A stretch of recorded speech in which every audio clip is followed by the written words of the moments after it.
তীব্র গরমে প্যাচপ্যাচে ঘাম আর অসহনীয় অস্বস্তিতে কার্যত নাজেহাল বাংলার মানুষ। সকাল থেকেই রাস্তাঘাটে বেরোলেই যেন আগুন ঝরছে আকাশ থেকে। বাতাসে নেই সেই স্বস্তির ছোঁয়া, উল্টে গরমের সঙ্গে বেড়েছে আর্দ্রতার মাত্রা। ফলে ঘরে বাইরে তো বটেই, ঘরের মধ্যেও মিলছে না স্বস্তি। দিনের পর দিন এই ভ্যাপসা গরমে ক্লান্ত সাধারণ মানুষ এখন একটাই প্রশ্নের উত্তর খুঁজছেন, কবে নামবে বৃষ্টি, কবে মিলবে একটু শান্তি। আর সেই প্রশ্নেরই গুরুত্বপূর্ণ উত্তর দিল আলিপুর আবহাওয়া দপ্তর। আবহাওয়া দপ্তরের পূর্বাভাস অনুযায়ী মঙ্গলবার থেকে দক্ষিণবঙ্গের একাধিক জেলায় আবহাওয়ার পরিবর্তনের সম্ভাবনা তৈরি হয়েছে। বিক্ষিপ্তভাবে বজ্রবিদ্যুৎ সহ ঝড় বৃষ্টির পূর্বাভাস রয়েছে। বিশেষ করে বিকেল থেকে রাতের মধ্যে কিছু জেলায় কালবৈশাখীর পরিস্থিতি তৈরি হতে পারে বলে জানিয়েছেন আবহাওয়াবিদরা। ফলে দীর্ঘদিন ধরে দাবদাহের পর কিছুটা হলেও স্বস্তির সম্ভাবনা তৈরি হয়েছে। হাওয়া অফিস সূত্রে খবর, মঙ্গলবার দক্ষিণবঙ্গের বীরভূম, মুর্শিদাবাদ, নদিয়া এবং পূর্ব ও পশ্চিম বর্ধমান জেলায় ঝড় বৃষ্টির সম্ভাবনা সবচেয়ে বেশি। বিকেলের পর থেকেই আকাশ কালো মেঘে ঢেকে যেতে পারে। কোথাও কোথাও দমকা হাওয়ার সঙ্গে বজ্রপাত এবং মাঝারি বৃষ্টি হতে পারে। আবহাওয়াবিদদের মতে বঙ্গোপসাগর থেকে প্রচুর পরিমাণে জলীয় বাষ্প ঢুকছে রাজ্যে, সেই কারণেই তৈরি হচ্ছে অস্থির আবহাওয়া।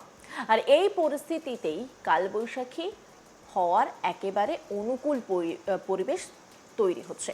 তবে বৃষ্টির সম্ভাবনা থাকলেও গরমের হাত থেকে কিন্তু এক্ষুনি পুরোপুরি রেহাই মিলছে না।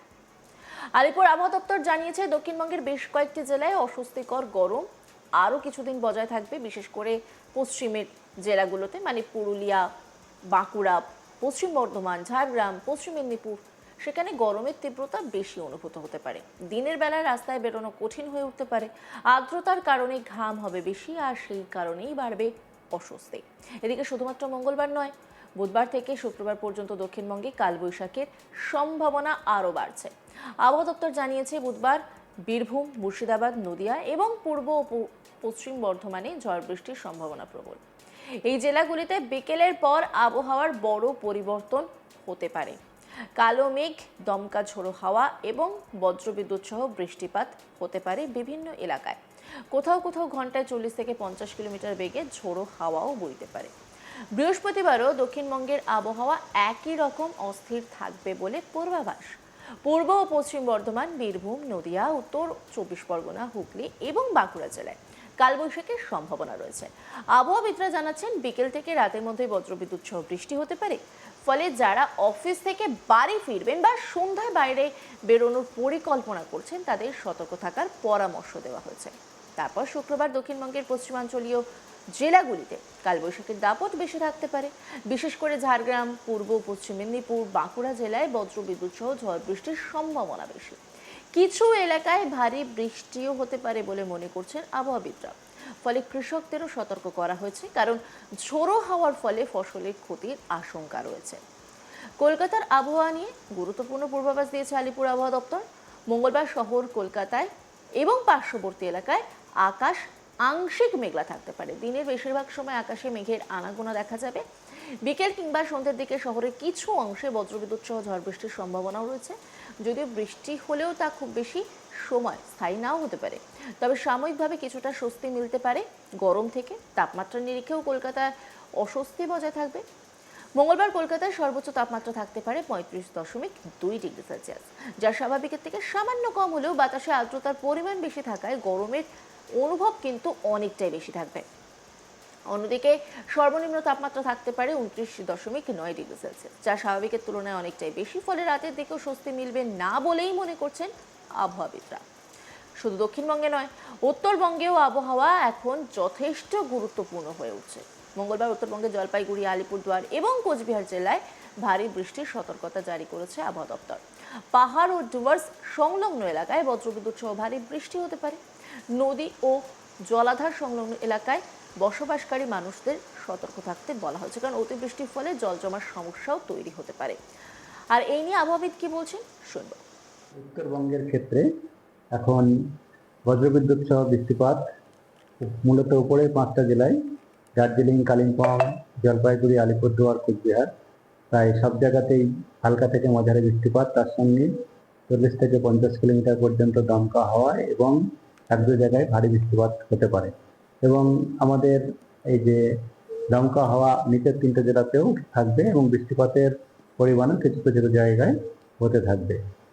তবে আগামী 3 দিনের পরে 27 তারিখের পরে উত্তরবঙ্গে কিছুটা বৃষ্টিপাতের পরিমাণ কমবে। সেক্ষেত্রে ভারী বৃষ্টিপাতের আর সতর্কতা নেই, 3 দিন পর্যন্তই রয়েছে এক দু জায়গায় কেবলমাত্র বিক্ষিপ্তভাবে হালকা থেকে মাঝারি বজ্রবিদ্যুৎ সহ বৃষ্টিপাত হওয়ার সম্ভাবনা রয়েছে।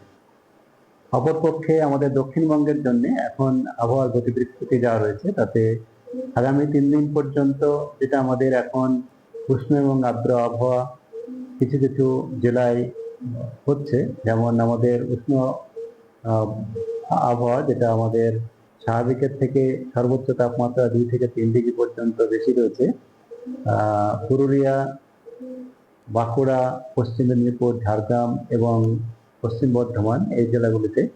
বাকি জেলাগুলিতে তাপমাত্রা স্বাভাবিক বা স্বাভাবিকের কাছাকাছি থাকলেও আর্দ্রতা বেশি রয়েছে, তার জন্য যে ঘর্মাক্ত আবহাওয়া হয়েছে এটি আপনার আগামী 3 দিন পর্যন্ত 27 তারিখ পর্যন্ত থাকার সম্ভাবনা থাকছে। 27-এর পর থেকে আমাদের আবহাওয়ার যে বৃষ্টিপাত, বজ্রবিদ্যুৎ সহ বৃষ্টিপাত অনেক জায়গাতেই হওয়ার সম্ভাবনা থাকছে দক্ষিণবঙ্গে। তবে তার আগেও বজ্রবিদ্যুৎ সহ বৃষ্টিপাত বিক্ষিপ্ত হবে, কিছু কিছু জেলায় এক দু জায়গায় করে হবে। যেমন আগামী 24 ঘন্টায় বা আজকে আমাদের পুরুলিয়া, ঝাড়গ্রাম, বাঁকুড়া, পশ্চিম মেদিনীপুর, বীরভূম, মুর্শিদাবাদ এবং পূর্ব পশ্চিম বর্ধমান এইসব জেলাতে দমকা হাওয়া সহ বৃষ্টিপাতের কিছুটা এখন আমাদের আফটারনুনে বা সন্ধ্যাবেলায় সম্ভাবনা রয়েছে। তবে এগুলি বিক্ষিপ্তভাবেই হবে। আগামী 3 দিন পর্যন্ত দক্ষিণবঙ্গে বিক্ষিপ্তভাবেই থাকবে। 3 দিনের পরে মূলত 28, 29 তারিখে, 27 তারিখেও কিছুটা থাকবে, 27 থেকে রাত্রের দিক থেকেই বাড়বে। এই সময়ে অনেক জায়গাতেই বা সমস্ত জেলাতেই হালকা থেকে মাঝারি বৃষ্টিপাত এবং দমকা হাওয়া 50 থেকে 60 পর্যন্ত যেতে পারে কিছু কিছু জেলায়। 28, 29 তারিখ নাগাদ কলকাতাতেও বৃষ্টিপাতের সম্ভাবনা রয়েছে। তার আগে বজ্রগর্ভ মেঘ সঞ্চার হয়ে কোথাও কোথাও স্থানীয়ভাবে হতে পারে, তবে মূলত 28 তারিখে বা 29 তারিখ নাগাদ কলকাতাতে সব বেশি সম্ভাবনা রয়েছে বৃষ্টিপাতের। কলকাতায় 28 তারিখে হ্যাঁ, ওই দিনকে বৃষ্টিপাতের সম্ভাবনা রয়েছে। সকালের দিকে হয়তো তেমন থাকবে না। মূলত এখন যে বৃষ্টিপাতের সম্ভাবনা সেটা বেশিরভাগ সম্ভাবনা থাকে দুপুর বা সন্ধ্যার দিকে। তবে সকালের দিকে সম্ভাবনা কম। তবে একদম যে সকালে হবেই না এরকম এখন বলা হচ্ছে না। তখন আপনাদের নাওকাশ দেওয়া হবে, সেই মতেই বলা হবে। তবে সম্ভবত বেশিরভাগ ক্ষেত্রেই দেখা যায় যে এগুলি আপনার দুপুরের পরে বা সন্ধ্যার দিকে হয়ে থাকে। অন্যান্য খবরের আপডেটের জন্য অবশ্যই নজর রাখুন আজ তাক বাংলার ইউটিউব স্ট্রিমিংয়ে। লাইক, কমেন্ট, শেয়ার এবং সাবস্ক্রাইব করতে ভুলবেন না।